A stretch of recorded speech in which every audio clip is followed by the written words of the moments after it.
ज्येष्ठ संपादक बाळासाहेब आगे यांना जीवे मारण्याची धमकी देणारा 8 दिवस झाले तरी फरारच. श्रीरामपूर येथून प्रकाशित होणाऱ्या दैनिक जय बाबा या वृत्तपत्राचे संपादक ॲडव्होकेट बाळासाहेब आगे यांना इंस्टाग्रामवर जीवे मारण्याची धमकी देण्यास उद्या रविवारी 24 ऑगस्टला 8 दिवस होतील, परंतु अद्यापही धमकी देणारा फरारच असल्याने चिंता व्यक्त करण्यात येत आहे.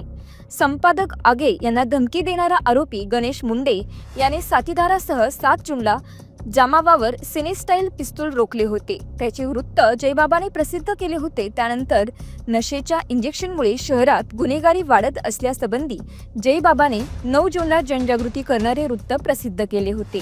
त्यानंतर 2 महिन्यांनी 16 ऑगस्टला श्रीरामपूर पोलिसांनी एका महिलेला 50 नशेच्या इंजेक्शनसह पकडले. त्या गुन्ह्यात धमकी देणारा गणेश मुंडे हाही आरोपी आहे. सदर दाखल गुन्ह्याची बातमी इंस्टाग्रामवर प्रसिद्ध केल्यानंतर त्याचा राग धरून मुंडे यांनी आगे यांना जीवे मारण्याची धमकी दिली.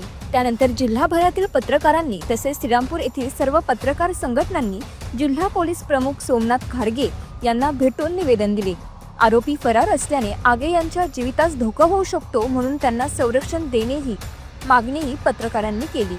मात्र घटनेला उद्या 8 दिवस होतील तरीही अद्याप आरोपी पकडण्यात पोलिसांना यश आले नाही.